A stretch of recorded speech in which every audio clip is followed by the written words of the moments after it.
Bonjour à chacun, bonjour à chacune. Aujourd'hui, nous allons parler d'un sujet qui devrait être le fil rouge de notre vie chrétienne. Répandre abondamment l'évangile de Jésus-Christ. Je commencerai à dire en introduction que l'implantation d'église et la formation de disciples vont de pair. Tous les deux obéissent au commandement de Jésus. Si nous voulons amener à Jésus de nouveaux disciples, nous devons prêcher l'évangile. Paul, prototype de fondateur d'église, résume son ministère ainsi. Si j'ose parler de quelque chose, c'est uniquement de ce que le Christ a réalisé pour moi, pour amener les non-juifs à obéir à Dieu. Il l'a fait au moyen de paroles et d'actes par la puissance de signes miraculeux et de prodiges, par la puissance de l'Esprit de Dieu. C'est ainsi que j'ai annoncé pleinement la bonne nouvelle du Christ en allant de tous côtés depuis Jérusalem. Dans ce passage, je souhaite relever avec vous 4 dimensions importantes que doit revêtir une implantation d'église. Premièrement, Paul explique que c'est Jésus qui était à l'œuvre. C'est lui qui fait le job. C'est la grâce de Dieu, ce que Christ a réalisé par moi, qui a amené les non-juifs à l'obéissance, c'est-à-dire à l'alliance, dans l'alliance.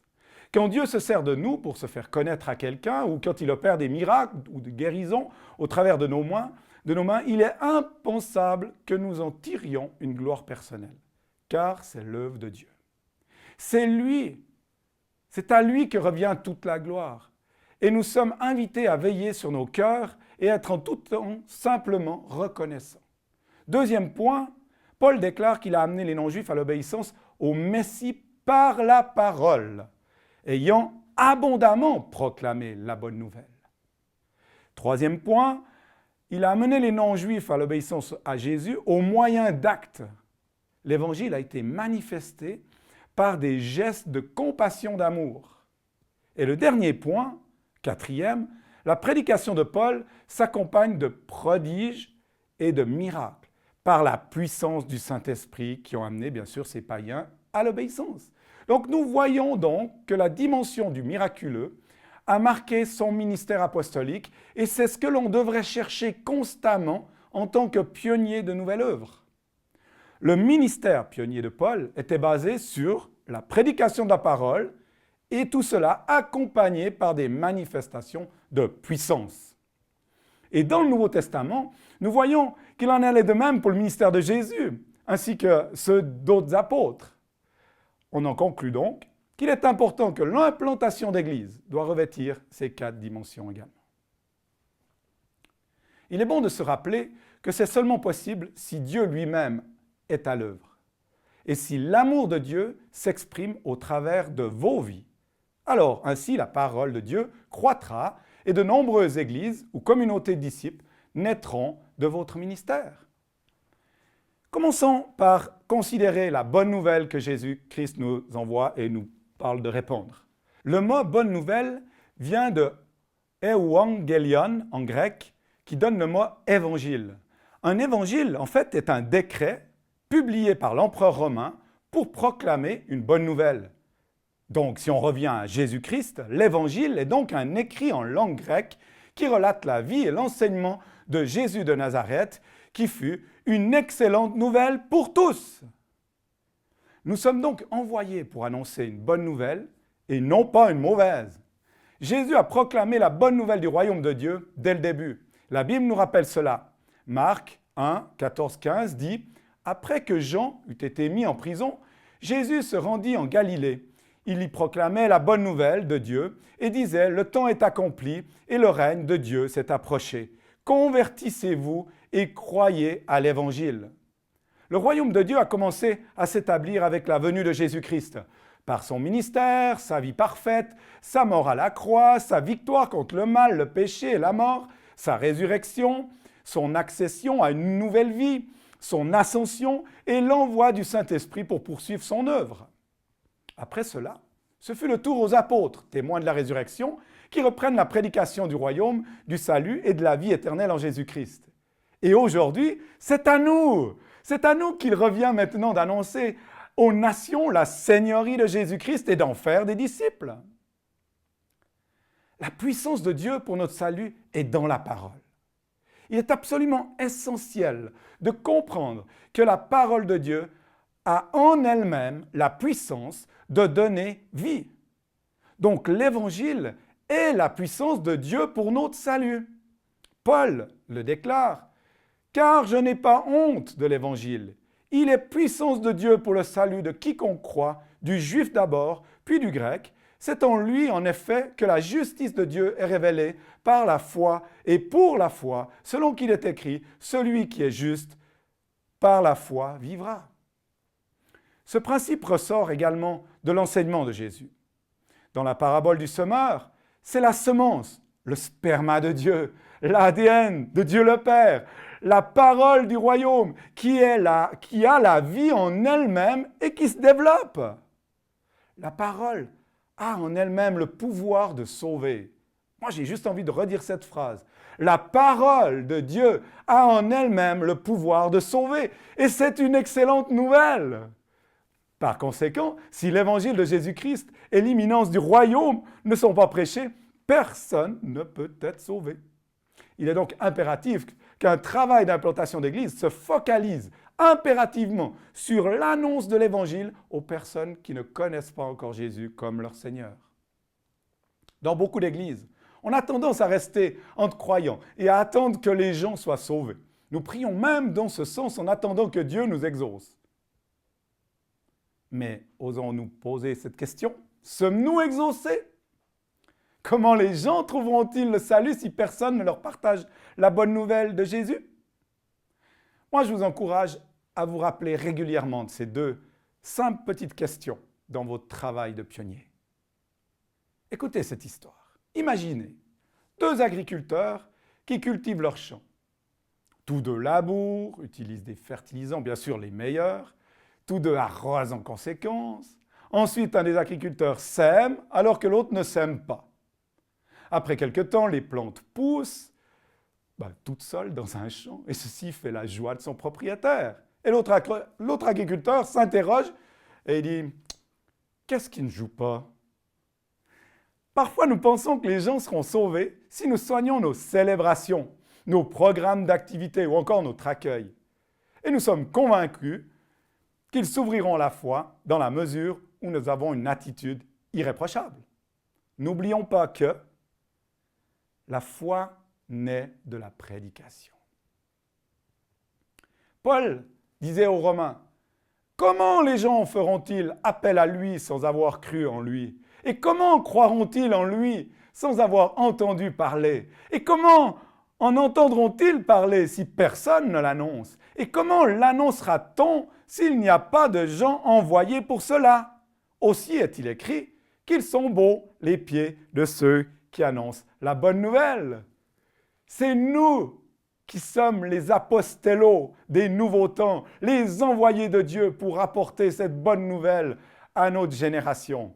Alors, semez abondamment afin de voir une abondante récolte de nouveaux venus et ainsi de nouvelles communautés pourront naître. Modelez votre travail pionnier sur celui de Jésus et des apôtres. Prêchez l'Évangile et faites des disciples. Nous devons récolter des gens et leur enseigner à observer tout ce que Jésus a prescrit. Il y a un temps où les gens sont mûrs, c'est-à-dire juste disposés à faire le pas de la foi et à suivre Jésus. Mais en général, les gens n'accourent pas dans nos églises pour nous demander l'autorisation d'entrer, n'est-ce pas? Alors, soyons sensibles à la voix de l'Esprit. Écoutons-le pour connaître le moment où lancer aux gens l'invitation, c'est-à-dire leur proposer de se détourner du péché et de remettre aujourd'hui à Dieu leur vie tout entière. Romains 19 dit, « Si de ta bouche tu confesses que Jésus est Seigneur, et si dans ton cœur tu crois que Dieu l'a ressuscité des morts, tu seras sauvé. » Je voudrais vous partager un petit témoignage personnel.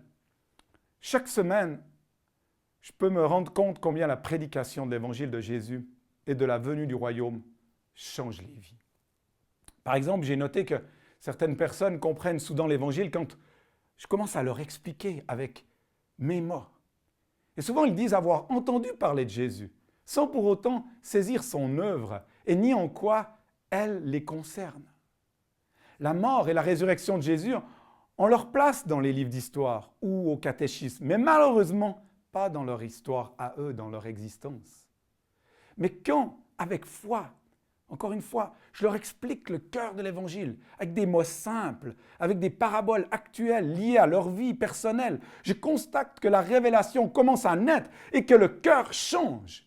Et quand vous partagez le message à quelqu'un de cette manière, vous permettez au Saint-Esprit de percuter leur cœur et ils sont convaincus qu'ils ont besoin de Jésus et de son salut. La prédication est un élément clé de la mission que Jésus a confiée à ses disciples. Nous avons reçu un ordre de marche, les amis, un ordre de mise en marche. Et je vous invite à relire avec moi les paroles que Jésus a données à ses disciples avant de les envoyer en mission. Tout pouvoir m'a été donné dans le ciel et sur la terre. Allez, faites de toutes les nations des disciples, baptisez-les au nom du Père, du Fils et du Saint-Esprit, et enseignez-leur à garder tout ce que je vous ai prescrit. Et voici, je suis avec vous tous les jours jusqu'à la fin du monde. Cette parole nous est adressée à nous aujourd'hui, chers pionniers, implanteurs de M4. Nous sommes appelés à nous mettre en route, à faire des disciples de toutes les nations, afin que tous trouvent la foi en Jésus-Christ, notre Messie. La Bible nous enseigne que l'envoi en mission a sa source en Dieu lui-même. Le Père a envoyé son Fils, la parole faite chair du ciel sur la terre. Jésus a dit lui-même de sa propre mission, le Fils de l'homme est venu chercher et sauver ce qui était perdu. Et ainsi, Jésus est allé de région en région, de village en village, de maison en maison. Et il a prêché la bonne nouvelle, il a guéri les malades, il a chassé les démons et pardonné les péchés. Vous savez quoi? Jésus aime les pécheurs. Alors bien sûr, je vais vous rassurer, mais il n'aime pas le péché. Mais Jésus aime les malheureux et les malades. Jésus aime les gens liés par leur dépendance. Jésus aime les gens atteints de folie.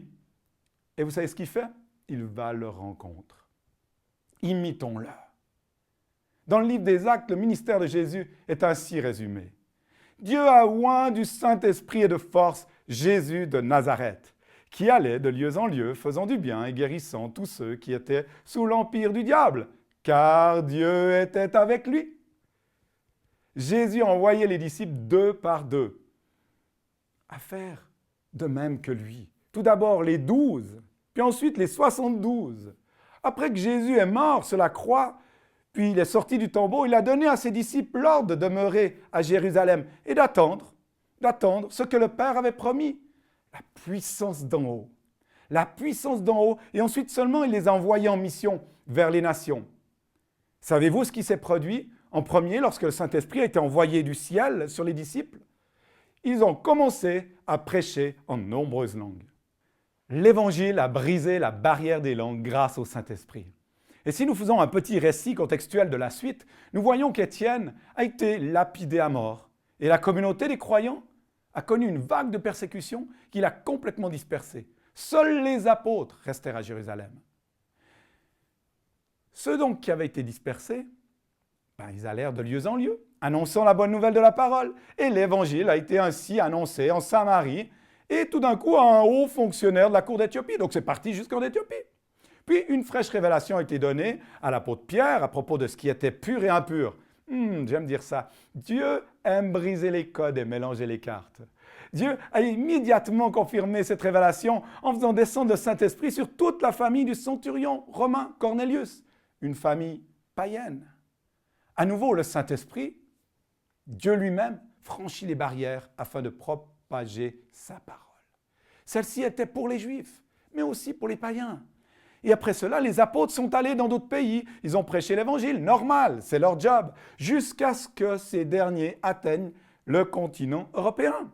L'histoire de l'Église a retenu que certains des premiers apôtres sont allés même très loin pour prêcher l'Évangile. De nos jours, 2021 ans plus tard, la bonne nouvelle du royaume de Dieu et de Jésus-Christ est prêchée sur toute la terre parce que Jésus envoyait ses disciples en mission. Et l'Esprit œuvre sans relâche à ce que le témoignage de Jésus soit amené à celles et ceux qui ne connaissent pas encore. La bonne nouvelle est que cela continuera jusqu'à ce que chaque nation soit atteinte par l'Évangile. C'est un mouvement qui a commencé en Dieu lui-même, apportant au travers de Jésus et du Saint-Esprit la bonne nouvelle du royaume et le salut aux peuples et nations du monde. Ce mouvement ne concerne pas juste une petite élite de pionniers implanteurs, excusez-moi. C'est la mission de Dieu lui-même, c'est son amour, c'est son plan de salut qui est prêché aujourd'hui au travers de l'Église et donc à travers nous. Dieu est le Dieu qui sauve, qui guérit et pardonne. C'est sa nature même et il a accompli cette œuvre au travers du salut. N'oublions jamais que Dieu a envoyé Jésus parce qu'il nous aime. Ce serait l'attitude qu'on devrait avoir avec les autres. C'est pour cette même raison qu'il guérit et qu'il chasse des démons. Une personne malade, une personne sous l'emprise des démons, ils vivent dans la captivité. Dans son amour, Dieu intervient. Non seulement il pardonne les péchés, mais il guérit et il la libère des démons. Chers amis, la mission est au cœur de l'existence de l'Église.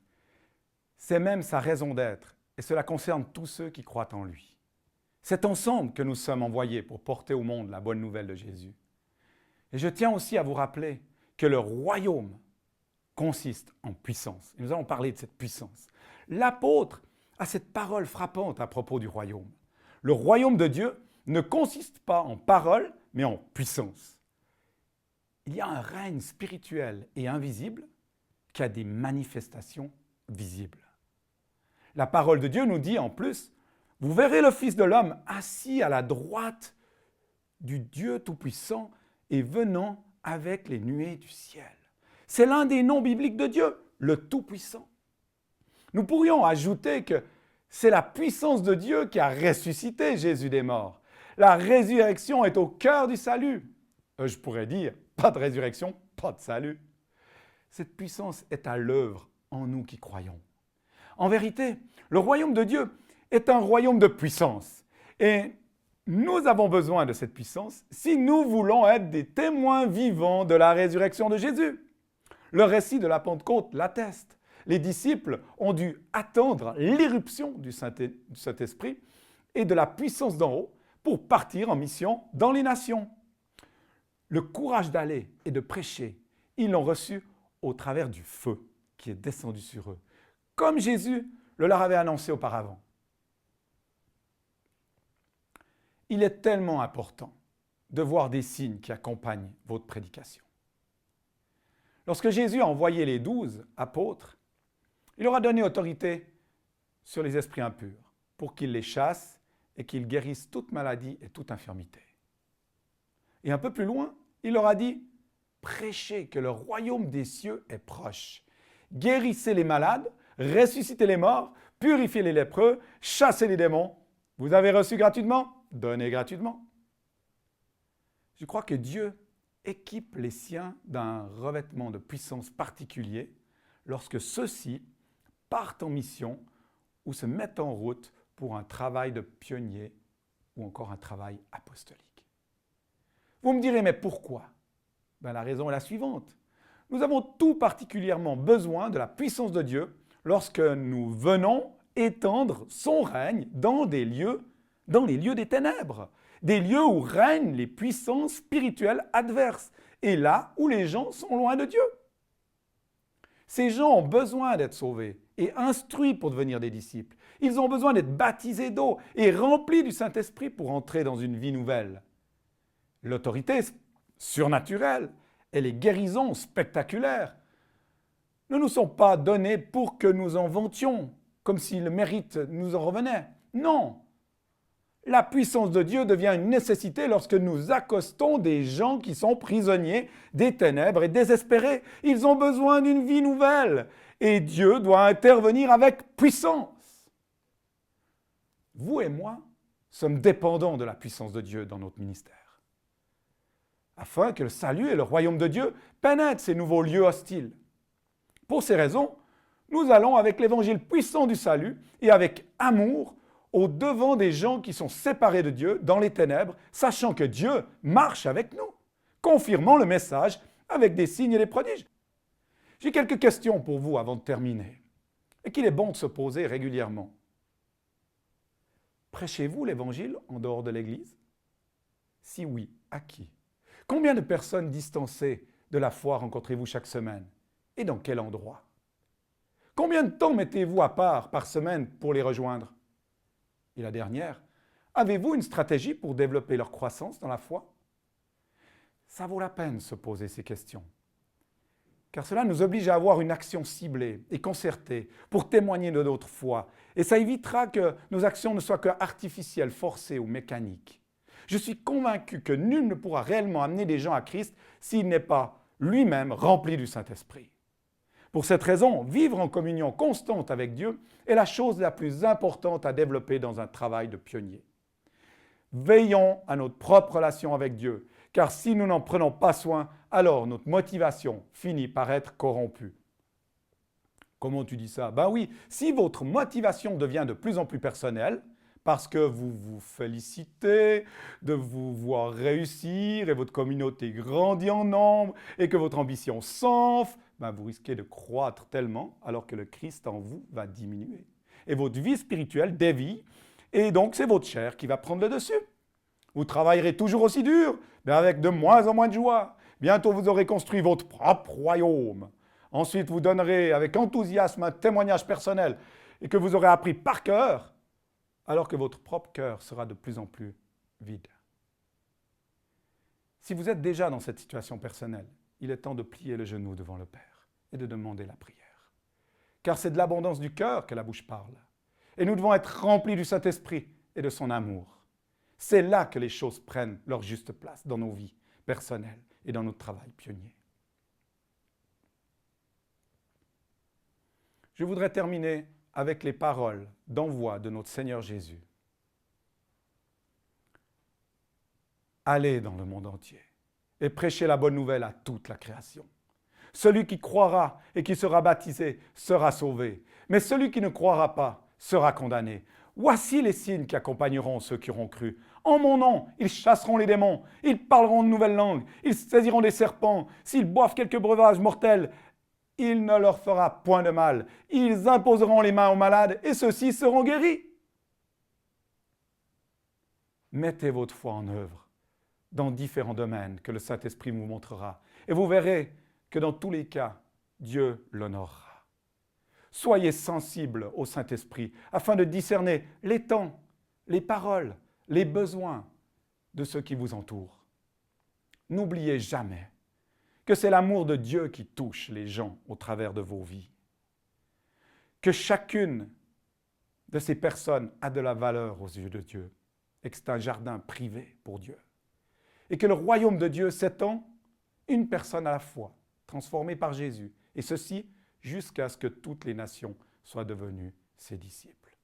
Ma prière est que Dieu vous remplisse de la puissance du Saint-Esprit afin que vous soyez partout de puissants proclamateurs de la bonne nouvelle et que vous puissiez guérir, sauver, libérer tous ceux que le diable tient asservis, afin que d'autres puissants disciples puissent se lever pour étendre son royaume sur toute la terre.